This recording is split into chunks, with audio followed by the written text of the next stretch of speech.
Braga. In one of their early campaigns dating back to 138 BC, the Romans had already realized the value of the fertile Minho province. 135 years later, this is where Emperor Augustus founded Bracara Augusta, making it the capital of the Gallaecia region.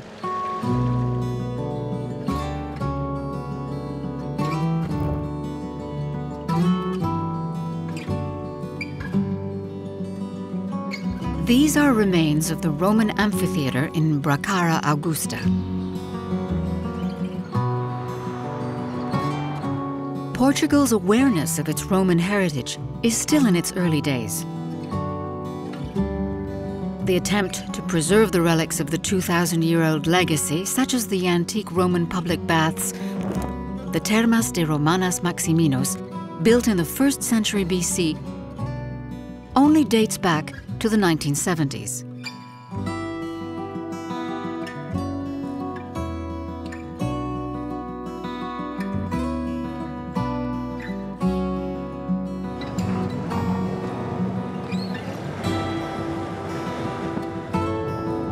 Not far away lies the Douro Valley, with its terraces of port wine vineyards. The Romans shaped the wine-growing culture and exported wine to the whole empire. Portuguese wine was important to the Romans, so they named this region Lusitania after Lusus, the son of the god of wine, Bacchus.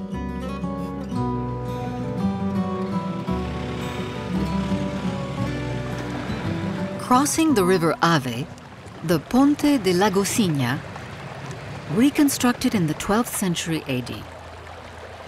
Built upon the ruins of an antique Roman bridge that led to the Roman Cale, it's the center of today's port wine industry.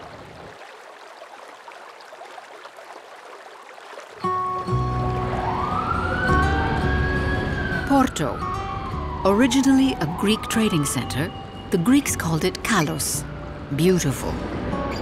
Later, the Romans adopted it as Portus Cale, the roots of the name of the country today, Portugal.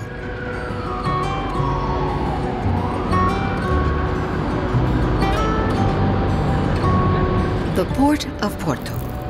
Countless rabellos unloaded their casks of wine from the Douro Valley here right up until the 1970s. Since then, the traditional method of transporting the wine along the Rio Douro has ebbed away.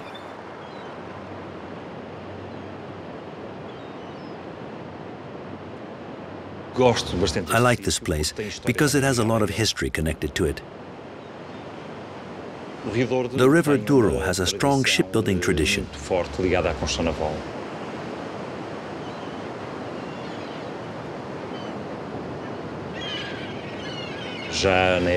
At the time of the Portuguese discoveries back in the 13th and 14th centuries, many ships were built, obviously for all those Portuguese adventures on the high seas.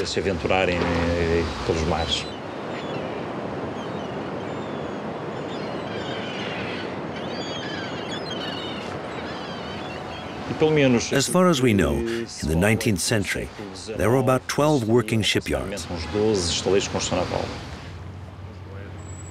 Nowadays, this is the only shipbuilding activity along the whole of the River Douro.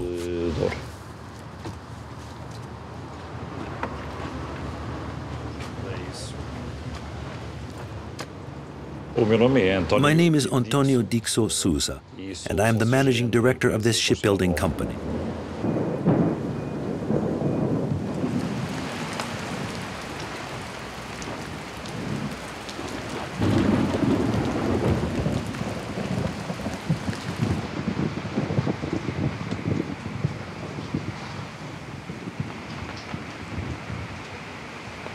It's much worse than this sometimes. Okay, thanks. Pull that, please. A lot, really. I like this a lot.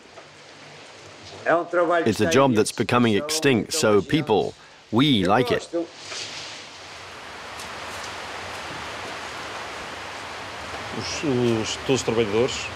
All of the workers here really matter. They probably spend more time here than with their families. It's a second home to them, although of course the rules and responsibilities here are different, and they obviously have to be followed if the company wants to be successful.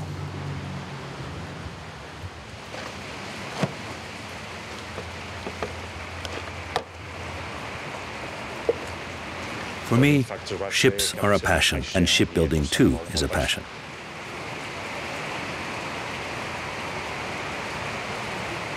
I wasn't born yet when these photographs were taken.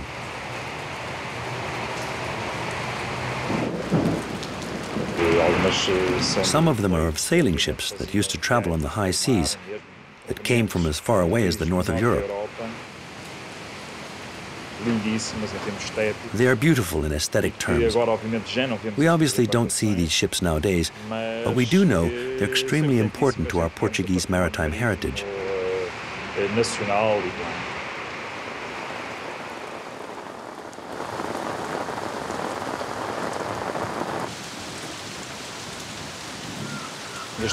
Right now, the shipyard occupies the only beach, the last beach left in the whole area. There are birds and sometimes even frogs or strange toads that turn up here.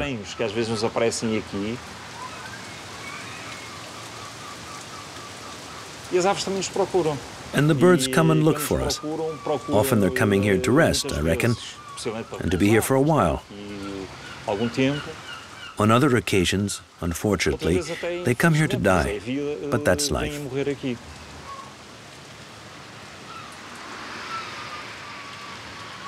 Oh yes, see Porto and die. In the sense of, see this city and you've seen it all? Well, you know, Porto does have its own special charm.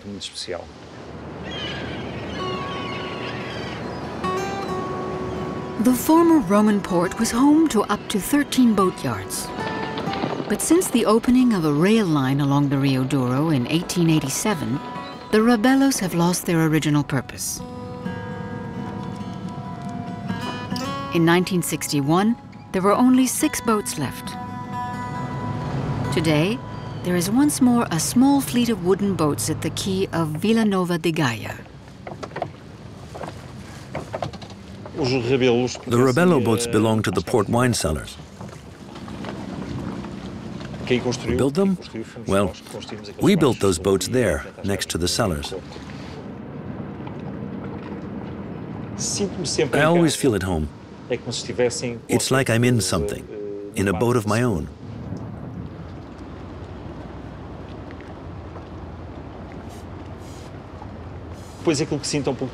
So what I feel is that this is a little bit of history, because these boats are closely linked to transporting port wine. And it's always like a performance that has to do with all that history that makes us feel the river in a different way.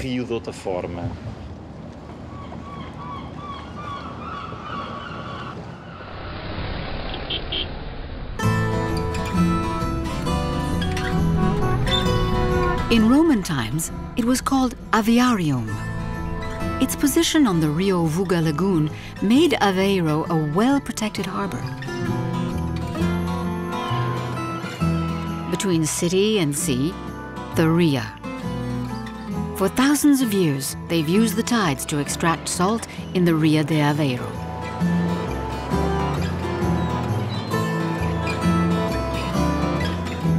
In the 15th century, this was also the starting point of Portuguese exploration.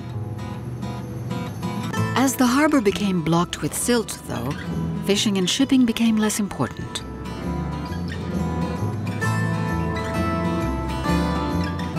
Not far from here, you can still witness a 3,000-year-old fishing method, the arte chavega. The Romans were familiar with this method and spread its use across the Mediterranean region.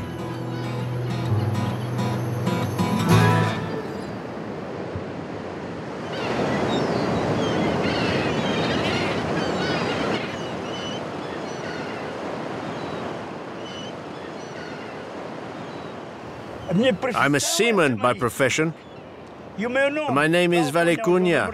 or João da Mortosa from Vieira Beach.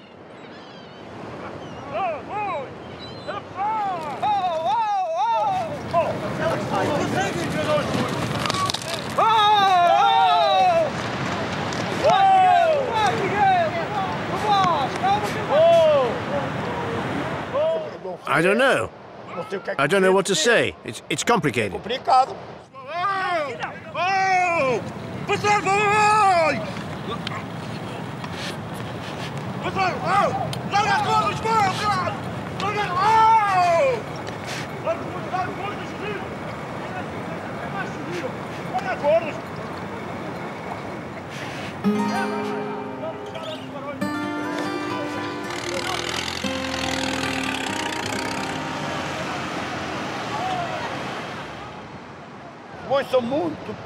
The oxen are very small.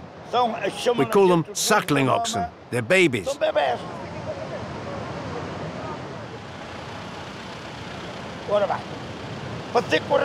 Well, to do this right, we'd have to have bigger oxen. Then we could do it almost correctly.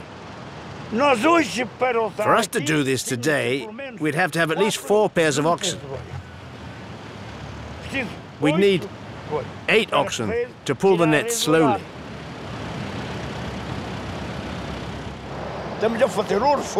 We're making an effort, a bit of a sacrifice, so it doesn't look so bad.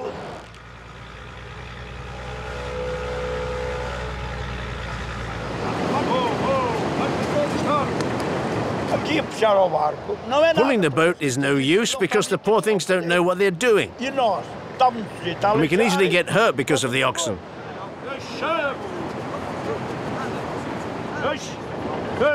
We don't use the oxen anymore these days because all the small farmers have gone and there are only big farmers left.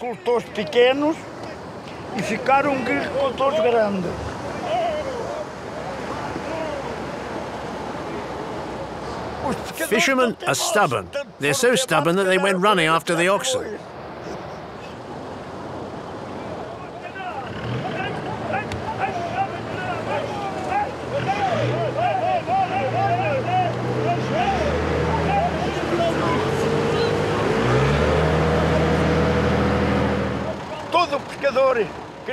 You know, no fisherman that ever lived could beat the sea.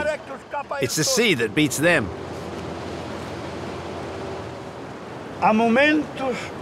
There are times when we cry out for our mothers. There are times when we think something bad is happening to us.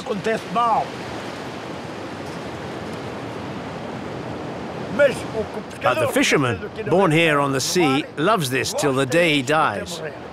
It's his profession, and that's all he sees.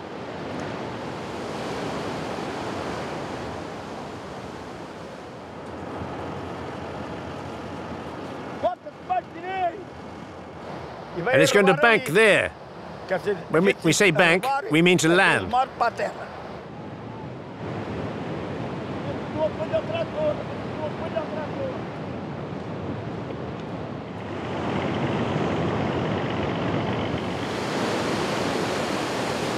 When's it time to go and work on Archaeologist? We don't have a timetable here. It's the weather, the sea and the tides that run our timetable.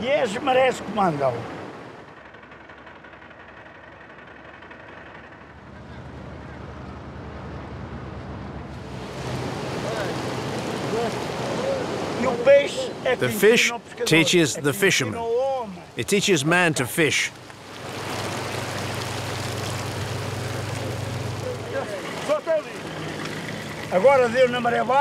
Now it happened at low tide, but tomorrow it could be at high tide. And so it's the fish who teach the fisherman.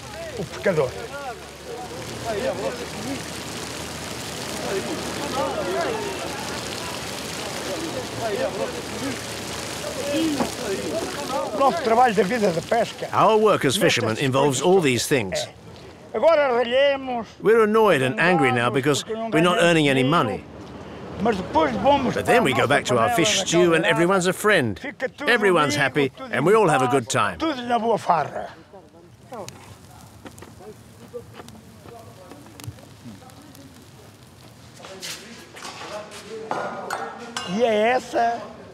And that's a fisherman's life. He has no other perks, just these. This social life, enjoying yourself, that's what he does when all the fury of the work's over.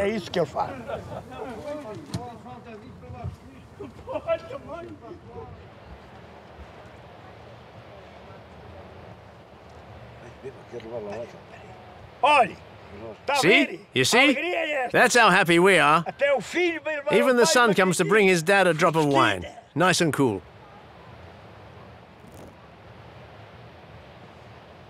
What a joy. This is my son. He's the helmsman. He's the man who's ridden the oxen. He's the man who looks after the net. He's the man who goes to fish. He's the man who makes the machines. He's the man who does everything. He's the man who doesn't want to see this end. Like father, like son.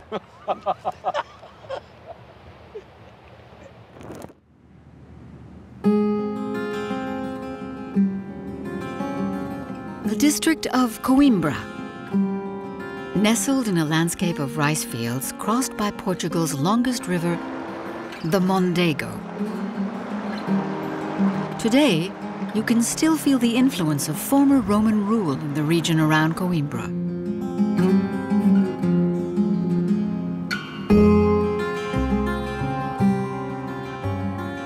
Take the Roman city of Conimbriga, for example. Built on the Via Publicae in the 1st century BC, it is one of the largest Roman archaeological sites in Portugal today. City walls, mosaics, water systems, heated baths, and buildings all tell stories of Roman life as it was then. Today, the care of these riches has fallen to Virgílio Hipólito Correia, keeper and custodian of the Roman relics.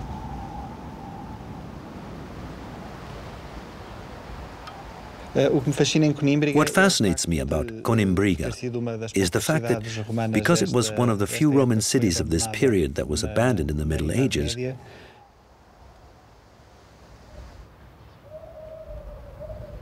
it's available to us, and we can see the whole of the city together without having a modern city above it.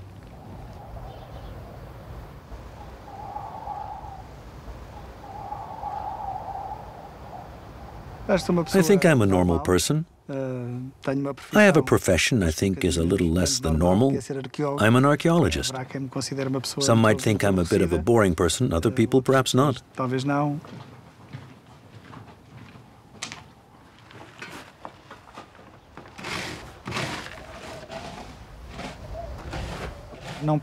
I don't really, in my head, make this into a scene from a novel or a film.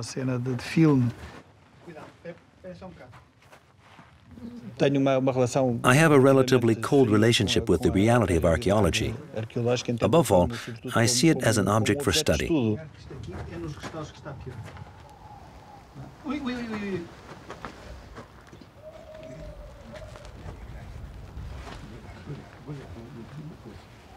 That's fine, fine. Now it has to be cleaned.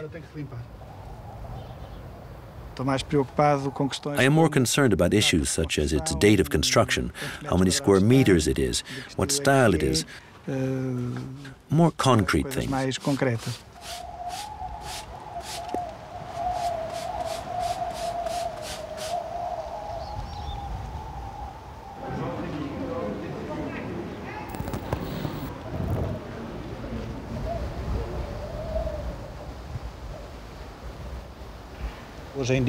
Nowadays, we don't have the great excavations of the 30s or 60s in Conimbriga anymore, when they used to excavate hundreds of square feet.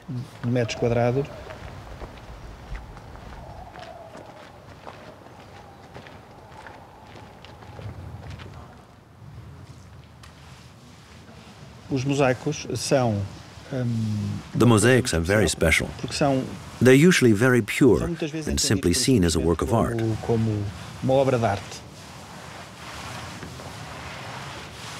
In a way, we see the early mosaics as paintings, but they're also pieces of craftsmanship.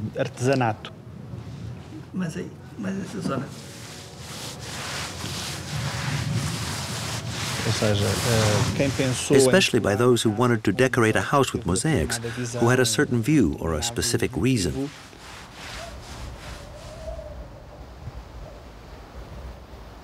Yes, we are always discovering new things. There have been surprises every day.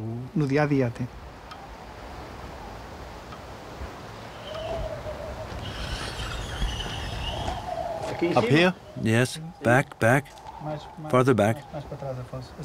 Afonso, now down. Okay, stretch it.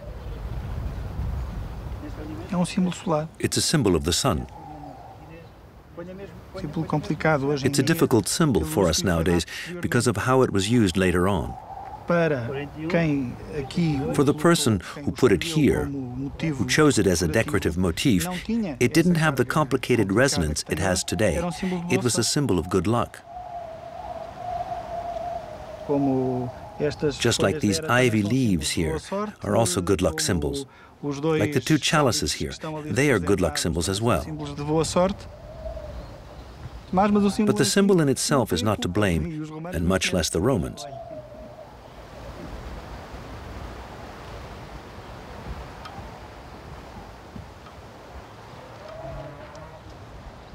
As an abstract, I admire it. I think they had a virtue that's unique in history.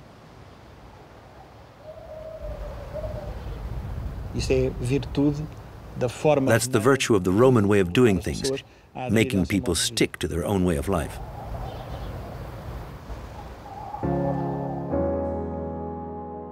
Further along the Via Publicae, it was approximately 360 kilometers long and linked Braga to Porto, Coimbra, and Lisbon. A public road, it was built, as usual in Roman times, by soldiers, forced labor, and prisoners.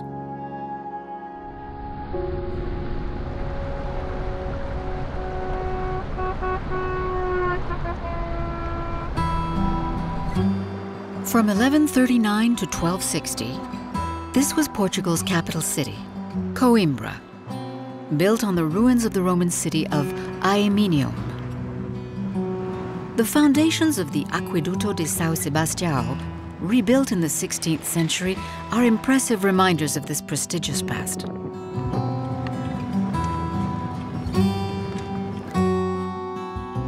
It is one of the oldest university cities in Europe. The students live firmly anchored between tradition and custom, hierarchy and dress codes. And they sing the Fado di Coimbra, which has one special feature. Only the men are allowed to sing it, such as the students of the group in Ilio Tempore.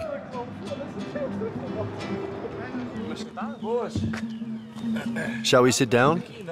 That isn't allowed. I do whatever I want, man. I'll get arrested. I don't care.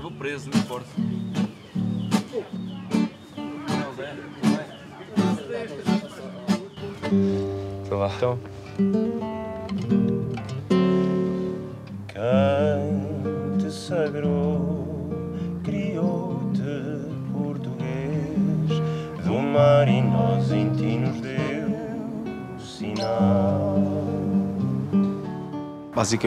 Basically, what we share is friendship. We meet at the academy and mainly we come together through music.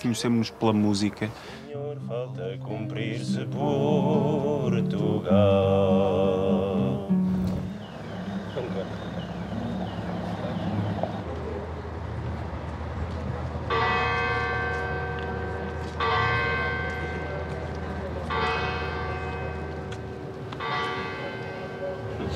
My name is Manuel Coroa. I was a student at the University of Coimbra. My name is João Luís Silva. I'm studying medicine. Our group is a very refined mixture.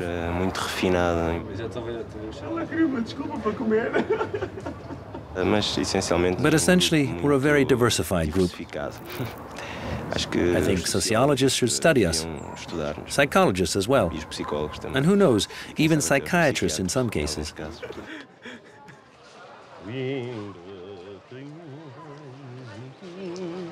O Coimbra do Mondego. És uma Shakira. You're a Shakira. O espírito, portanto, dos estudantes em The spirit of the Coimbra students enriquecimento is indeed an enriching of our studies. há espírito And deep down, there's a feeling of fun, espírito de a spirit of companheirismo, companionship, de partilha, of de sharing, of dedicação, dedication to our ao colleagues. próximo.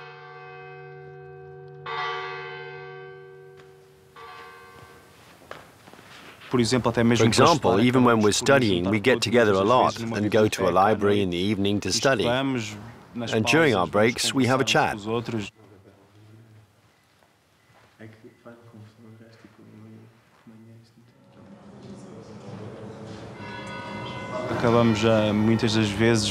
We often end up in a bar, talking, chatting about nothing in particular, or trying to have intellectual conversations when we're too drunk, really just enjoying our youth. Aproveitarmos a nossa juventude.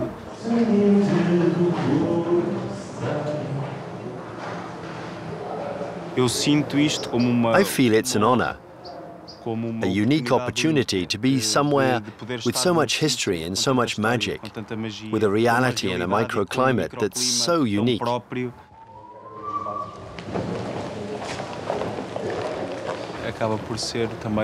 It's also a matter of pride for us to know that a writer like J.K. Rowling took inspiration from us for the costume of one of the most iconic figures in the cinema.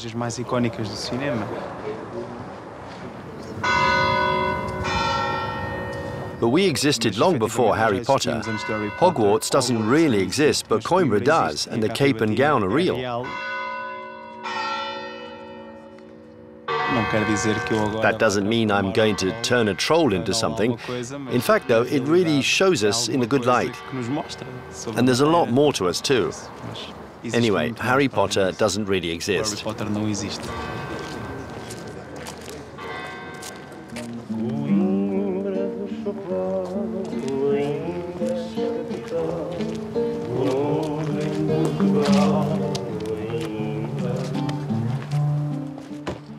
I've been playing the guitar since I was very young, since I was 12. I've spent many hours playing. It's a connection, isn't it? Emotional, sentimental. It's like an extension of your body.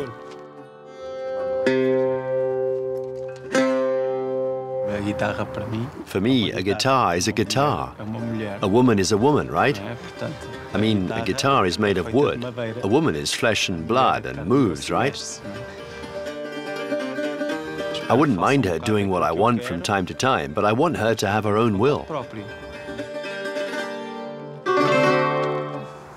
Guitars are for getting the girls. Exactly, because the two attract each other. Women and guitars. It's a strange relationship.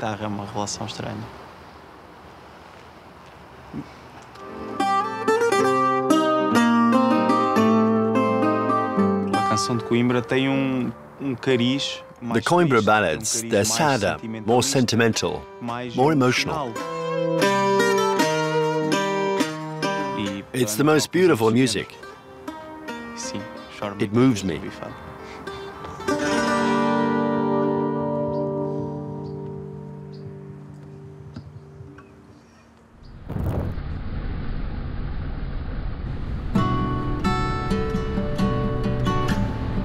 The Via Publicae. It also led along the Aqueduto dos Pegões, built in 1614, about 3.7 miles long, resting on 58 arches. The aqueduct carried its water to the Convento de Cristo, near Tomar, right up until the 1980s. Tomar, known in Roman times as Caelium. Its bridge is a relic of those times. It enjoyed its Roman prime in 100 BC, yet its history only really began with the Knights Templar. Tomar lay at the foot of a hill and was a holy city. The Grand Master of the Order, Gualdim Pais, ordered a castle to be built there in 1160, the Convento de Cristo.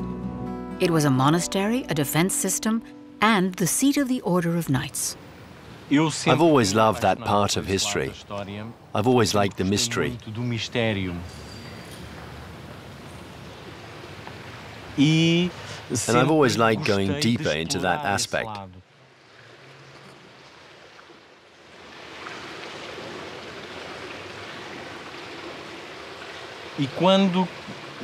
When I traveled around Europe when I was 20 or so, I discovered that in some forests in the north of Europe, there was a connection to the Arthurian legends, to King Arthur and the Knights of the Round Table. And that heritage had somehow a strong connection to the Knights Templar.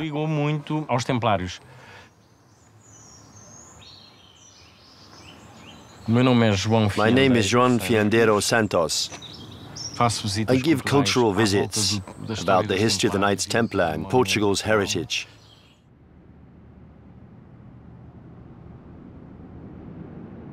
There is indeed an initiation ritual to the Order of the Knights Templar.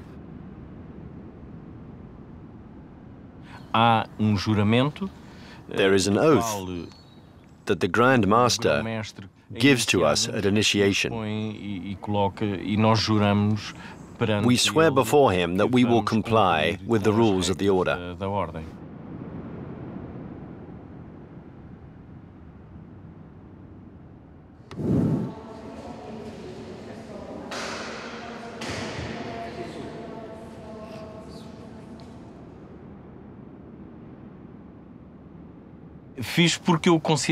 I took it because I consider it to be valid and true, and because the principle of a Knight Templar is to practice good.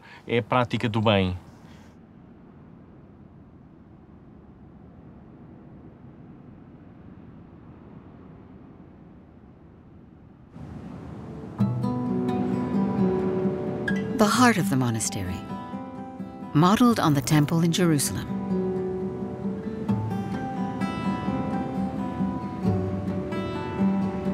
Just like the Church of Santa Maria do Olival, it is built within view of the castle as an allegory of the Mount of Olives.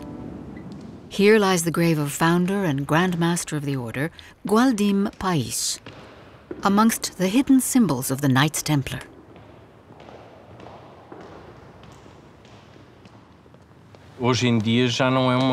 Nowadays, it isn't a military order anymore, with the direct function of defending the territory or defending its people and their goods and property.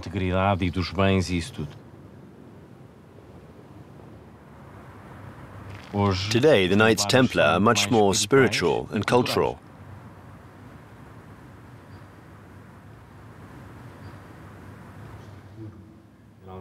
And there has been an evolution, after all.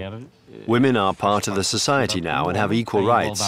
We don't call them knights, but dames.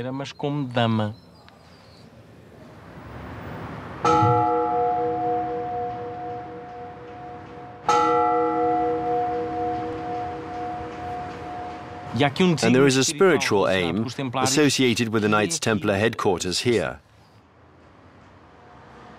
And Tomar, for those in the know, is that special place. It is said that the Holy Grail passed through here, and the Trail of St. James is here, as well as the Roman Way.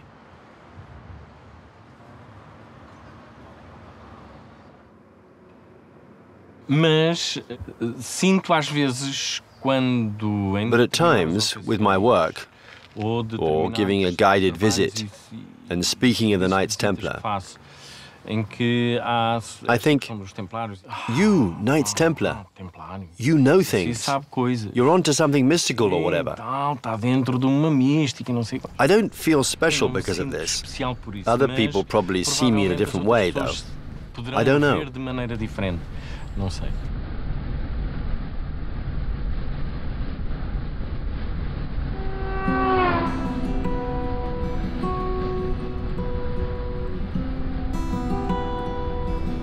Ribatejo, the country on the banks of the Tejo, the river Tegus.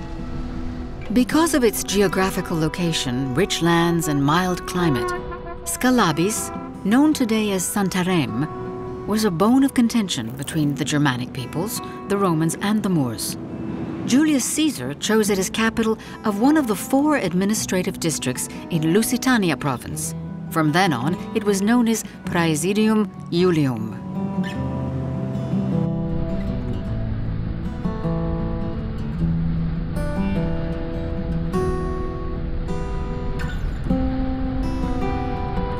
The district of Santarém, the Portuguese center of bullfighting, was famous for breeding bulls and Lusitano horses. Colega, the horse capital, with its annual showground, is a place of pilgrimage for 3,000 purebreds and their breeders from all over the world. There are 70 stud farms in Portugal, almost all of them with herds of mares over 100 strong. The most significant are long-established families, as at the Quinta de Broa stud farm.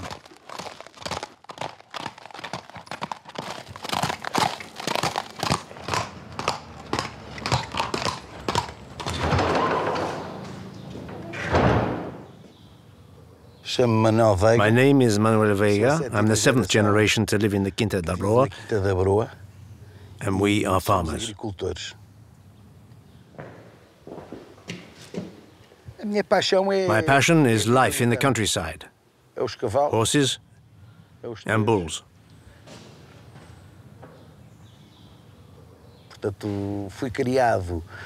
I was born and raised among horses and bulls, and this is something I want to preserve and improve.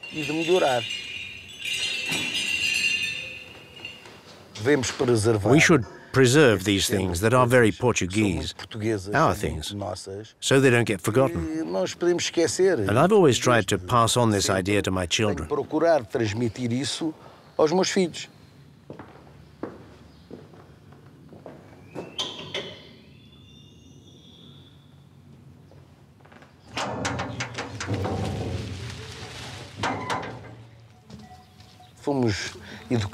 We were brought up like this, and to preserve our things, which are so difficult to maintain. And in my house, we have been raising horses on the same farm, in the same place, for almost 200 years.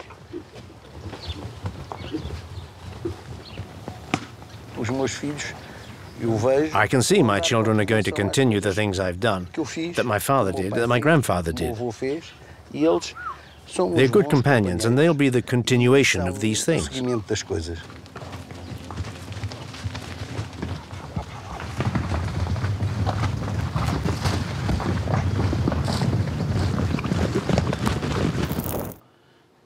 For me, family is fundamental, and thank God, being a Catholic, I have the good fortune to have a family that has helped me a lot.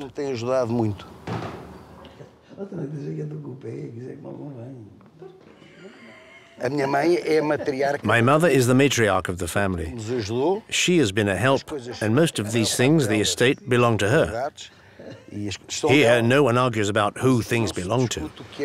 They belong to the family.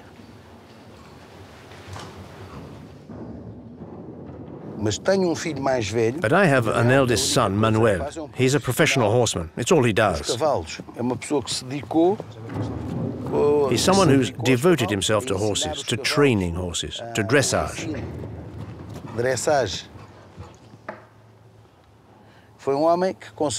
He's someone who managed to represent Portugal in the last World Equestrian Games in Normandy.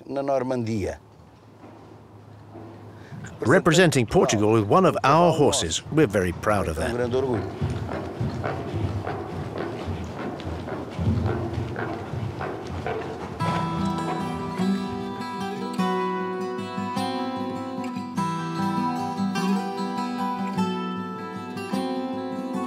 His ancestors bred their first bull back in 1860. Its name was Azeitono, a Portuguese bull for a Spanish bullfight in the Madrid arena.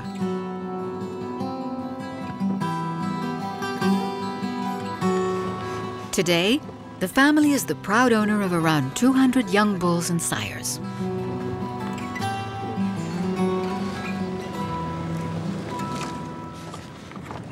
Carlos is perhaps a more open, more expansive and more cheerful person.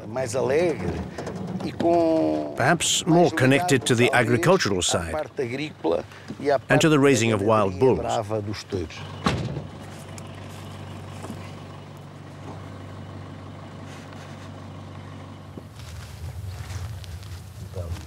Calm down. I am calm. I'm looking at nothing. Looking at nothing? Look at the cork.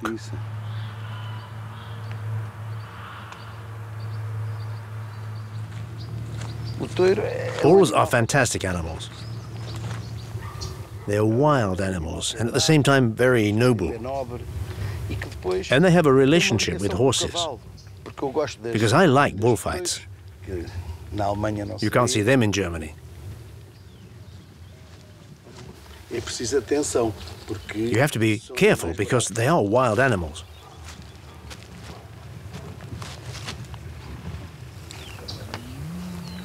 You gentlemen don't know this, but it's a fantastic thing, this connection between the bull and the horse. And what I find thrilling is the wildness of this fantastic animal.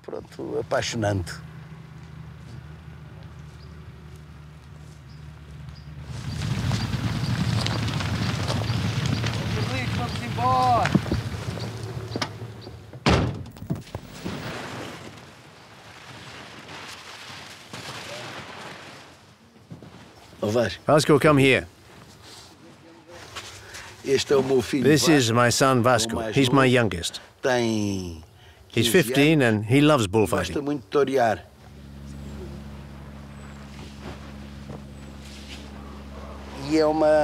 From a very young age, he's showed a great knack for bullfighting, both on horseback and on foot.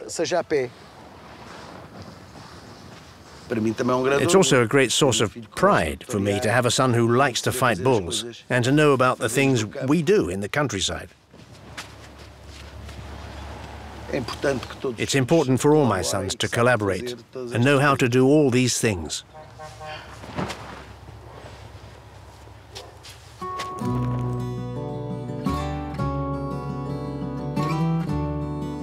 Back onto the Via Publicae. The Romans were impressed with its location on the Tagus, Lisbon. In 60 BC, Julius Caesar chose Olisipo to be the western capital of the Roman Empire. Later, it became the administrative center of Lusitania province. From then on, he called it Felicitas Julia, Blessed Julia, built on 7 hills, like Rome. The Alfama. Its subsoil is full of Roman remnants, just like here under a bank. Those were discovered in 1991 during the construction of an underground car park. For instance, the remains of fish stock tanks in which fermented fish, salt, and herbs were made into garum, a fish sauce. Or these elaborate mosaics from a bath dating back to 300 AD. Inspired by Roman mosaics, the Calçada Portuguesa, like the Praça de Rocio,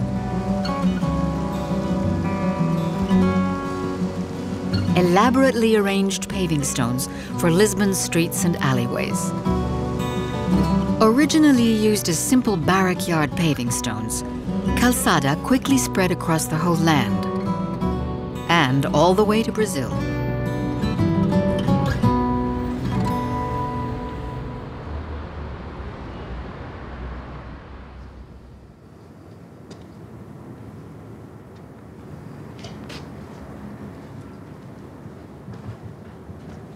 The first time I came in here, I was amazed, astounded. I said, wow, spectacular.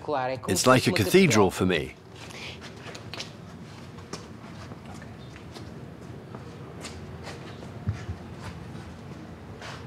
For me, this is the essence of pattern cobblestone paving, the holy grail of cobble paving.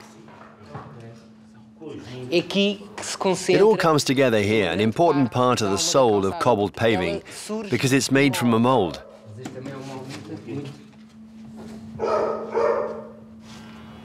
Our Fausto here is the chap I like to call the guardian of the molds of Portuguese pavement design. Fausto preserves these molds with commitment and dedication.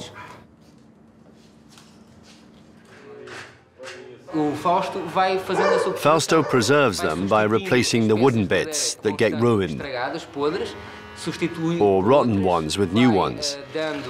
He replaces them and treats the wood to kill the woodworms, then replaces any molds that are worn out.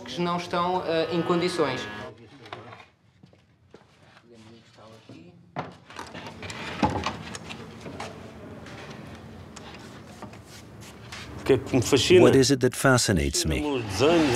I'm fascinated by the patterns themselves, the work on the wood, the smell of the wood itself.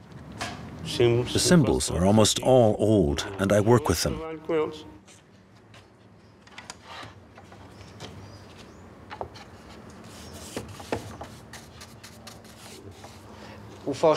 Are you proud that your work is right there in the pavement you're standing on, Fausto? Yes, I am, because all this has been shaped by me in wood. So it's something I do that can be seen. It's work you can see.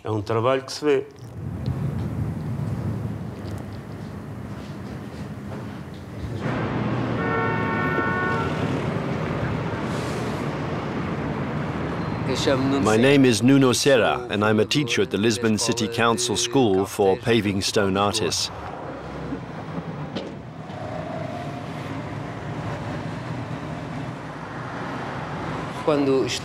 When I'm walking around Lisbon or any other city in Portugal where they have Portuguese cobbled pavements, I look at them in a different way.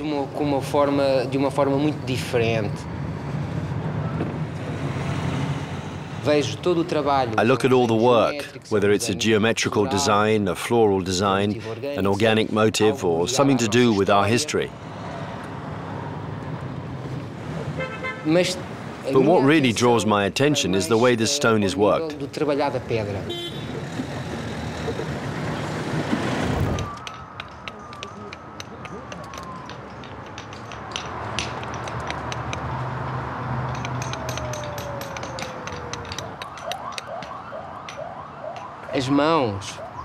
The paver's hands become like an extension of his mind, of his passion. And that's the art of shaping a pavement. But hands themselves are not worth anything if the stone paver doesn't feel a passion for his art.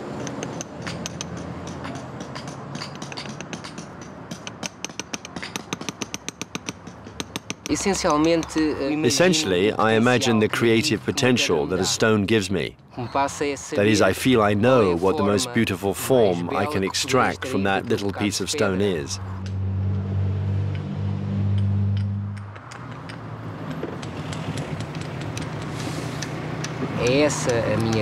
That's my great passion, and it's what I teach my students. To try to get the most beautiful shape from the stone that you're working with at the moment.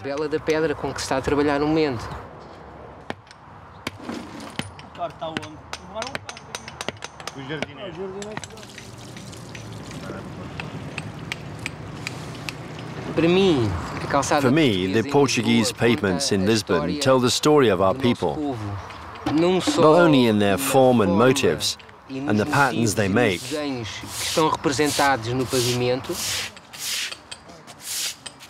but the way they're broken, the way they're fitted together, the way they're laid out. But in the whole work itself, it's like a history. Our history. It's all that we are, there for everyone to see. And that's extraordinary, beautiful, and enchanting.